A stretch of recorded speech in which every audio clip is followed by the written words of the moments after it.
Fast forward, now it's a couple days later. It's the Wednesday. For the Thursday, that's Thanksgiving, and I'm in a totally different bar. And this bar, trust me, it's not a nice place. It's foul. It's one of those bars where the top shelf should be under the sink. This is where the poor whites drink, the tiki torch whites. You know what I mean? Them white people, they believe in Q and they love Trump. You know what I mean? Like Michigan white people.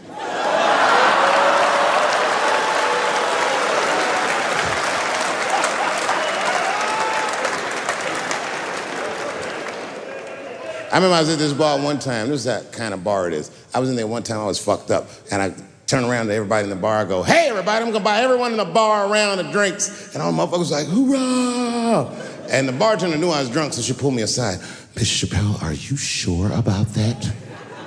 That's going to be $16.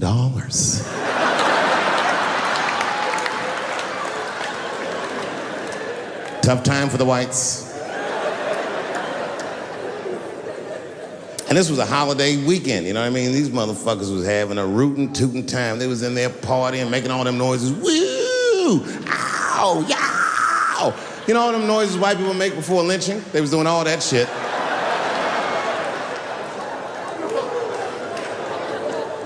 I was drunk. I looked over my shoulder. I thought I was tripping. I guess who was in the bar? I thought I was seeing things. I looked across the room and I saw the trans bitch from the picture. I couldn't believe it. I said, what is a trans person doing in a place like this? This is very dangerous behavior. And she was with two big, buff, gay black dudes. I didn't know these dudes, but I know they was gay. If they had a dick in their mouth, they wouldn't look any gayer than they did just sitting there. They had 1980s gay face. You know what that is? Remember in the 80s when gay people looked surprised all the time?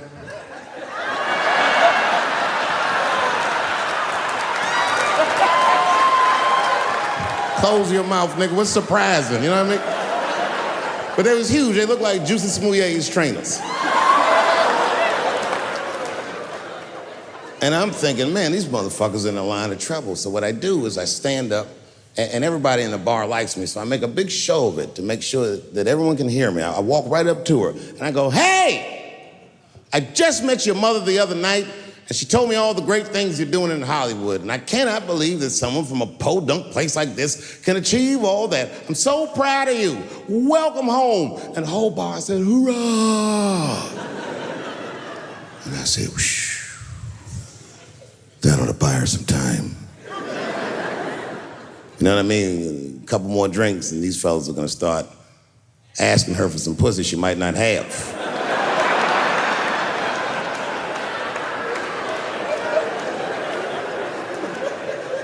And she was very gracious. She said, thank you so much, and we shook hands, and as she was shaking my hand, her face turned mean, like her mom's. And she said, do you mind not punching down on my people? Oh, I don't like that. Normally I would have let it go, but I was drunk. I said, what might you mean, bitch? I was careful to call her a bitch because I didn't want to blow her cover. Turns out she wasn't hiding. She was loud, she was proud. She let me have it in front of everybody. Screaming at me, all the talking points from that article. You transphobic, this and that. Kept clapping her hands in my face. Let me tell you something. I said, where you learned this from? Black bitches kept doing, let me tell you something, honey. So annoying. She kept calling transgenders her people. Isn't that weird? My people this, my people that. I said, what do you mean your people? Was y'all kidnapped in Transylvania and brought here as slaves?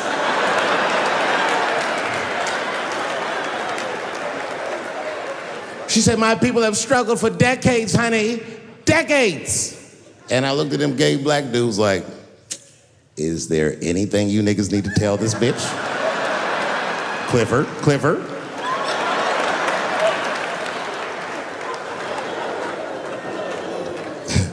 I'm exaggerating. She's actually a very nice person, and I'm cool with her now, but boy, that shit got on my nerves. And it got on my nerves because whenever someone says that to me, I know they've never seen me for themselves. They just repeat what they've heard. Any of you who have ever watched me know that I have never had a problem with transgender people. If you listen to what I'm saying, clearly, my problem has always been with white people.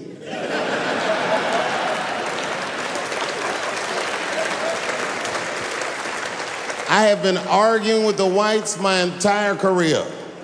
And just when I thought I had you guys on the ropes, you changed all the rules. Oh, yeah? Yeah, motherfucker. Well, I'm a girl now, nigger, and you must treat me as such. Call me a girl, nigger. It's annoying as fuck. No. Go back tonight after the show. Watch every special I did on Netflix. Listen to everything I ever said about that community. I'll go through them. I said, how much do I have to participate in your self-image? I said, you shouldn't discuss this in front of black people. I said, I know niggas in Brooklyn that wear high heels just to feel safe. I asked you, why is it easier for Bruce Jenner to change his gender than it is for Cassius Clay to change his name?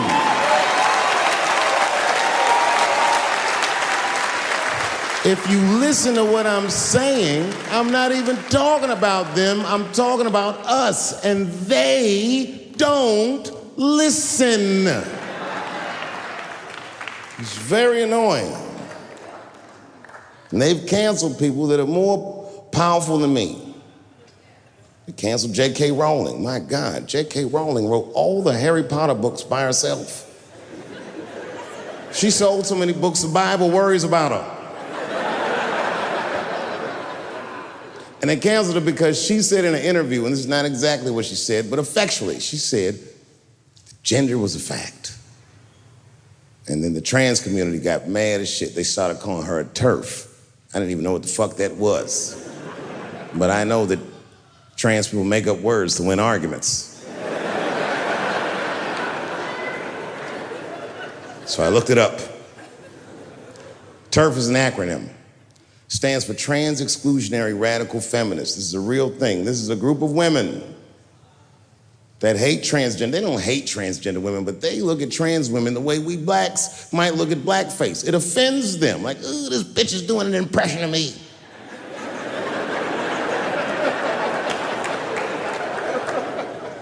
Now, I shouldn't speak on this because I am not a woman, nor am I a trans. But as we've established, I am a feminist. That's right.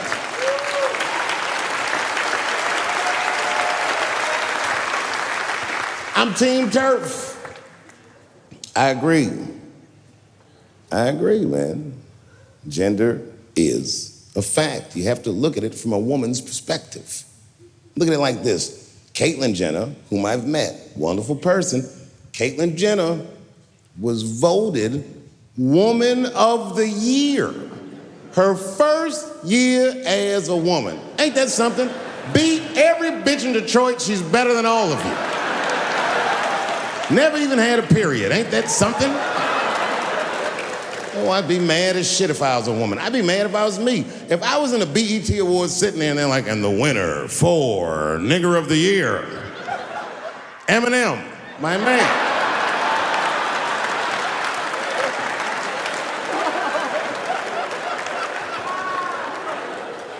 Gender is a fact. This is a fact. Every human being in this room, every human being on earth had to pass through the legs of a woman to be on earth. That is a fact. Now, I am not saying that to say that trans women aren't women. I am just saying that those pussies that they got, you know what I mean?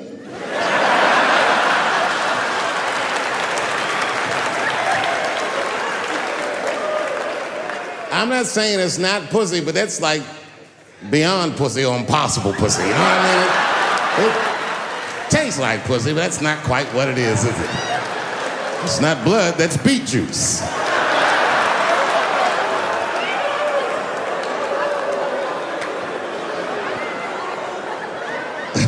Oh, buddy, I'm in trouble now.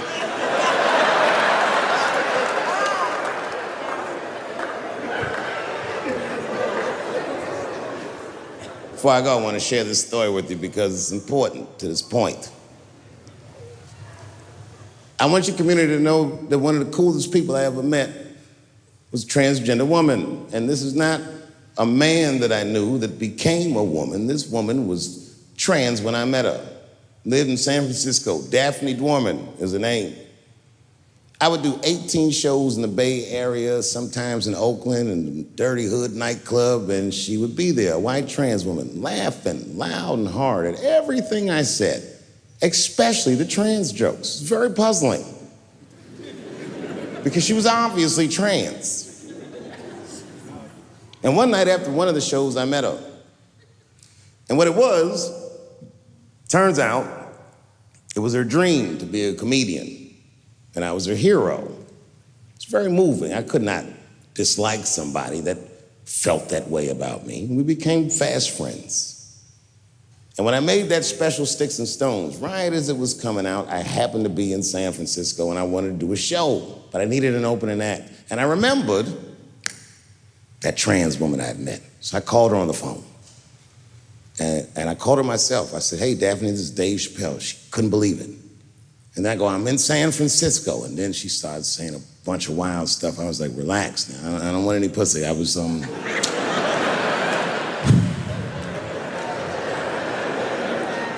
was calling because I'm doing a show and I need an opening act. And I was wondering if you'd open the show. And she was like, "Fuck yeah." Now, I didn't know this at the time, but this woman had only done stand-up comedy 8 times in her life. This is little to no experience. And now she's about to open a show for what many call the GOAT.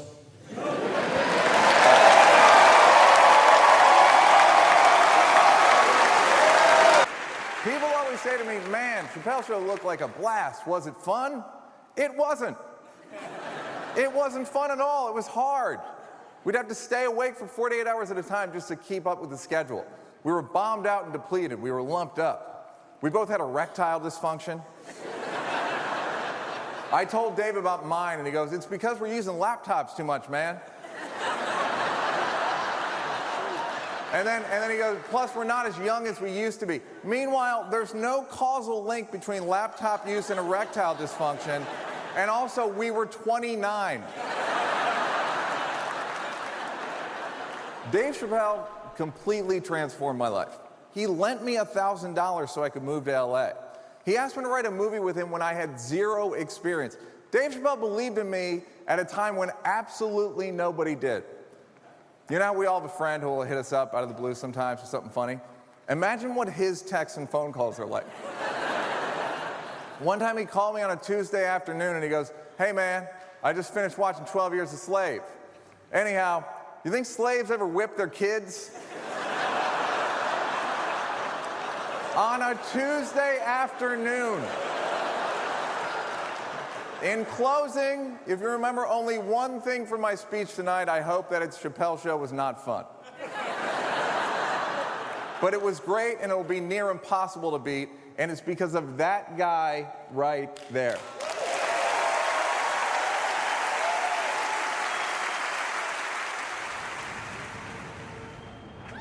Well, this has been fucking wonderful.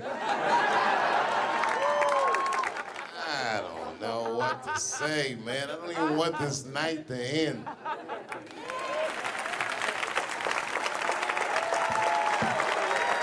I promise you, whoever cares the most, I care at least as much as them. I know what I got, because I lost it all. I gotta tell you something, and I don't talk about it often. Have you ever worked all your life for something and have it not work out? That happened to me.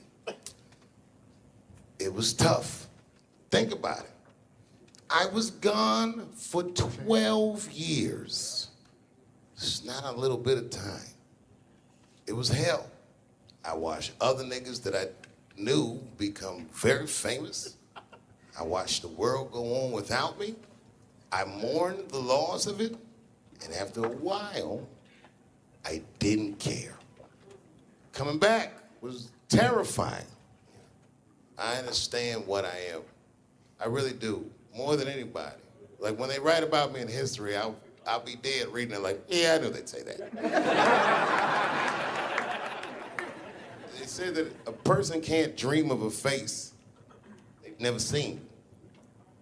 Can't believe that's true, but it's probably true. Boy, I got a long bank of faces. 32 years, I could close my eyes, I could think of any night. There's so many faces. Every night, most nights, they're all looking up, smiling. You have no idea what the world looks like from there. All different races, all different colors, all different kind of beliefs, just looking at me, smiling for 32 years, night after night.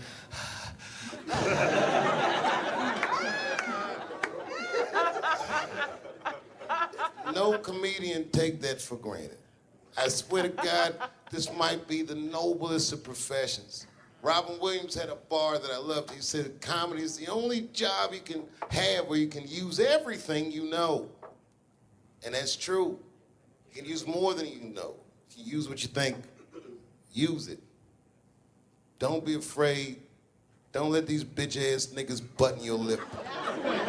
Say it anyway.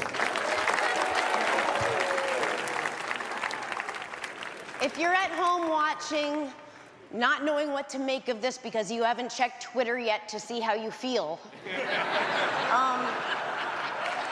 can... No.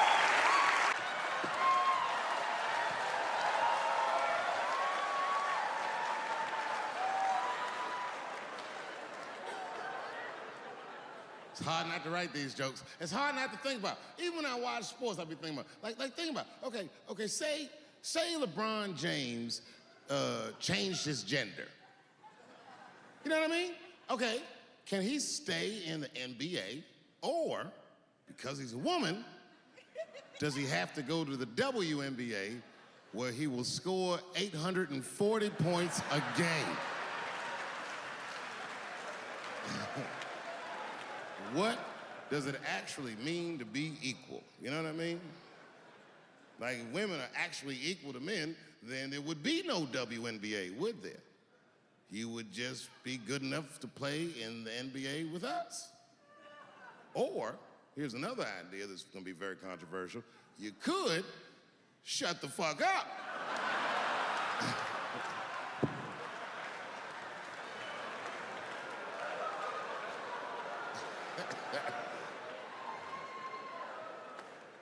I'm sorry, ladies, I got a fucking Me Too headache. Y'all is killing me right now. It's really fucking tough to watch what's going on. You know, ladies, I said it in my last special, and I got in a lot of trouble for this. I told you were right. But the way you're going about it is not going to work. But I'm biased. I said it. Louis C.K. was a very good friend of mine before he died in that terrible masturbation accident.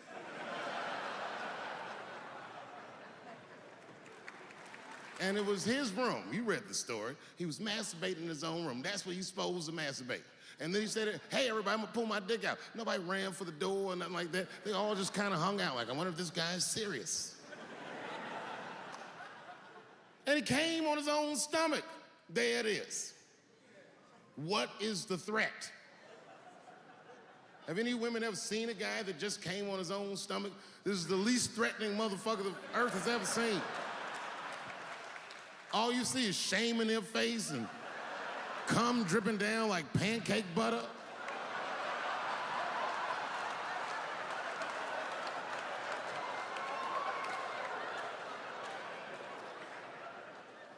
He didn't do anything that you can call the police for. I dare to try. Call the police on him. Hello, police? Yes, I am on the other line with comedian Louis C.K., and I think that he is masturbating while I'm on the phone. You know what the police are gonna say in Atlanta? Well, what are you guys talking about?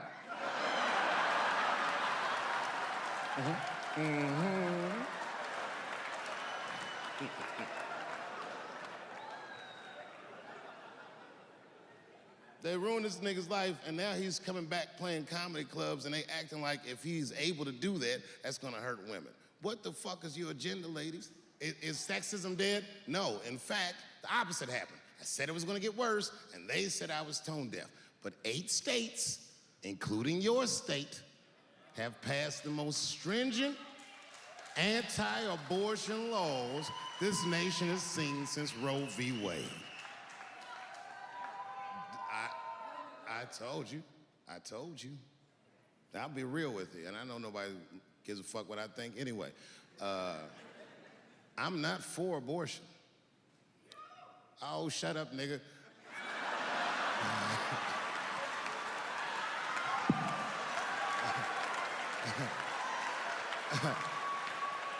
I'm not for it, but I'm not against it either. It all depends on who I get pregnant.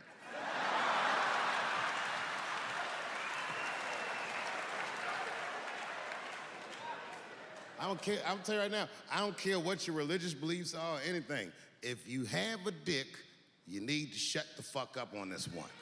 Seriously.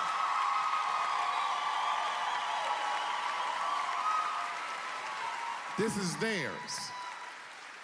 The right to choose is their unequivocal right. Not only do I believe they have the right to choose, I believe that they shouldn't have to consult anybody, except for a physician, about how they exercise that right. Gentlemen, that is fair. And ladies, to be fair to us, I also believe if you decide to have the baby, a man should not have to pay.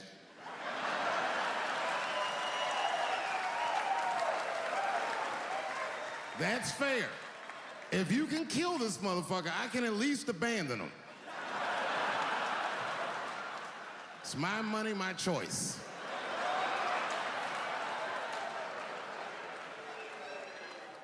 And if I'm wrong, then perhaps we're wrong. Just figure that shit out for yourselves.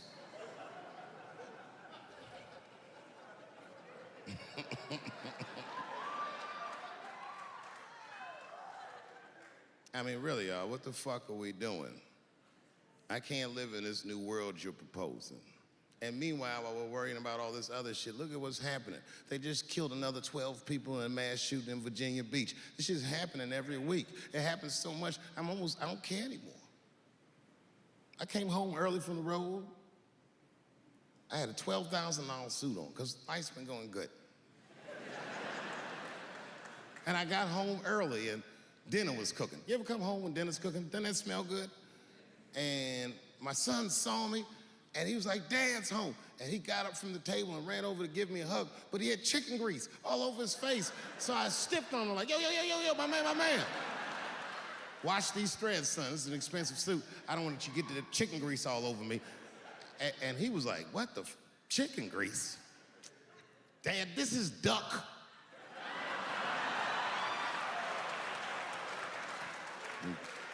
A tear came out of my eyes. I never dreamt I'd do so well in life that I'd raise a nigga with duck grease all over his face.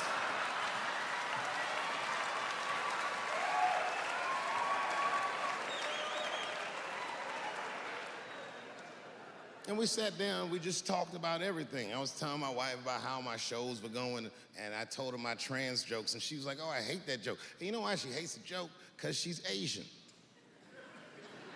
But you know what I mean? I don't make that face at the house unless we're really fighting.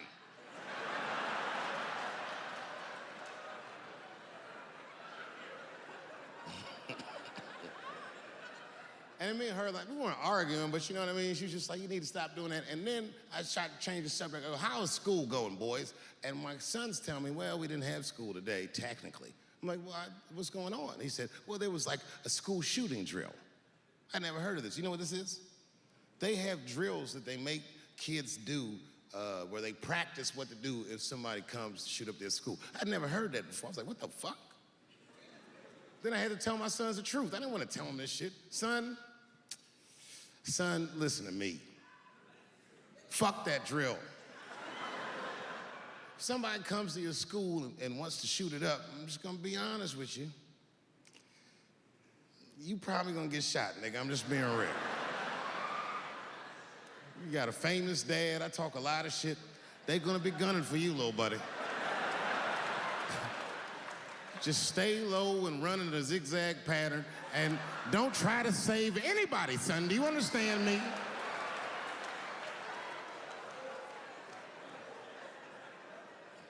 Why would you have kids rehearse for some shit they have no control over? All you're doing is training these kids to worry. It's the stupidest drill I've ever heard of. And while you're in there training them during these drills, well, aren't you training the shooter too? This nigga's in here listening and learning like the other kids.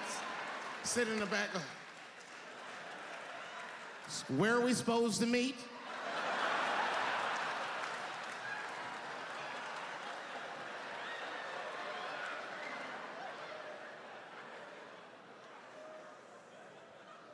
If you're a parent, this shit is terrifying. This shit is real scary. All the parents is looking at each other crazy. Because we know as parents that one of us is raising the shooter. Just don't know which one of us it is. All we know for sure is that if you're a white parent, the chances that it's you is exponentially higher than the rest of us. And shooting up school is a white kid's game. It's fucking crazy. You know, I hated school too. It never occurred to me. Kill everybody in school? It's fucking crazy. Just do what I did, nigga. Try some things. Have you skipped school, nigga? Skip school. Take a walk and meet some other kids. Fuck school, nigga. Try drugs. Have you tried drugs out, nigga? That might...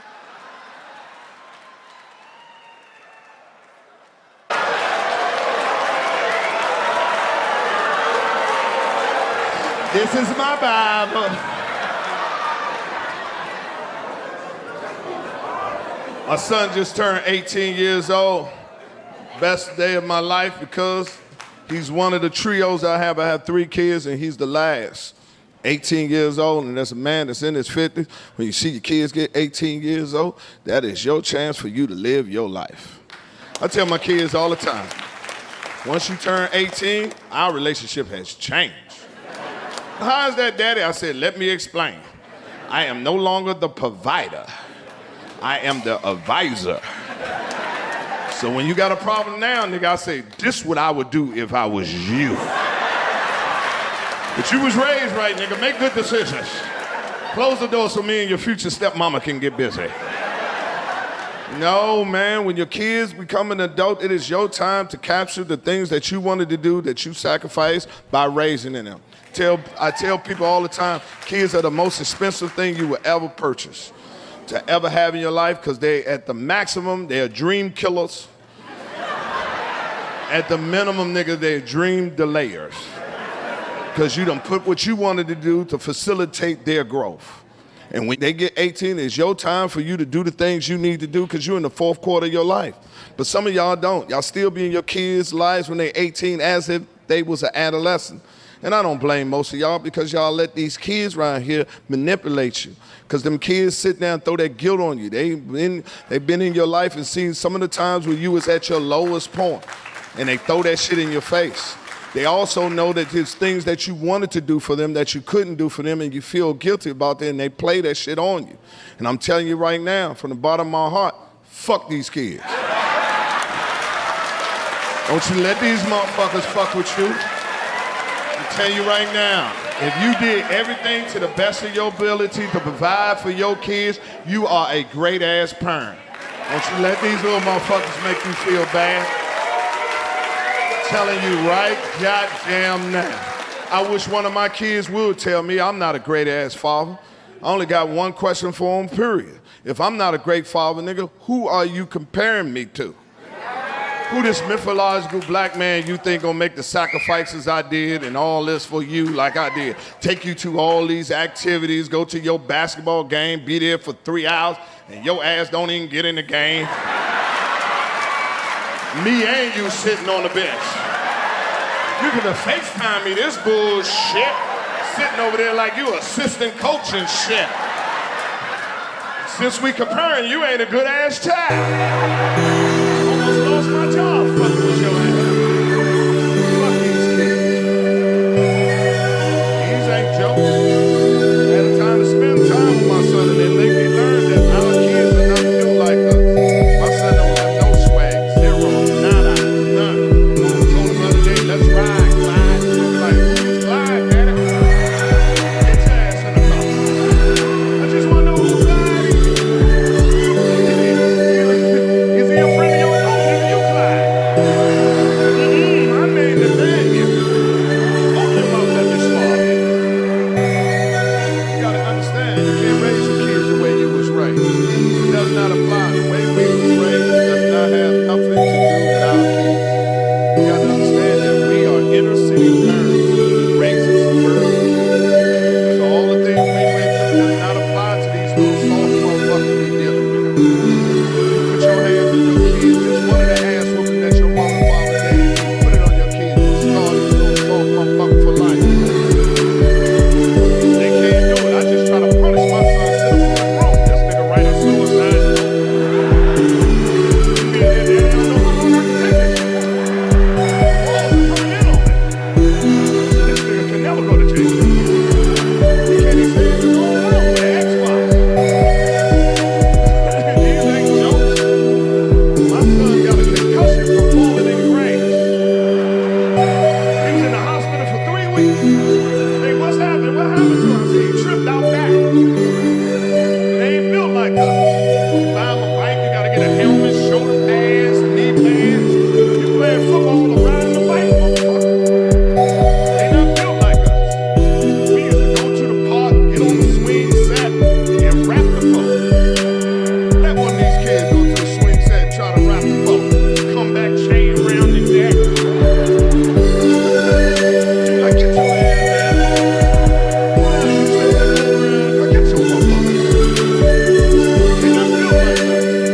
Can't live in the car when it's hot. Our mother left us in the car when it was hot. We just smart enough to get the fuck out. And look at the door to see when she coming out. Here she come. Get back in the car. That's right. I was sitting over here. You right, you right, you right. You right, you right. Fuck her. It don't take you no 3 hours getting no tuna fish. Our kids just stay in the car and die. Get your ass out the car. You said don't get out. It's 200 degrees, motherfucker.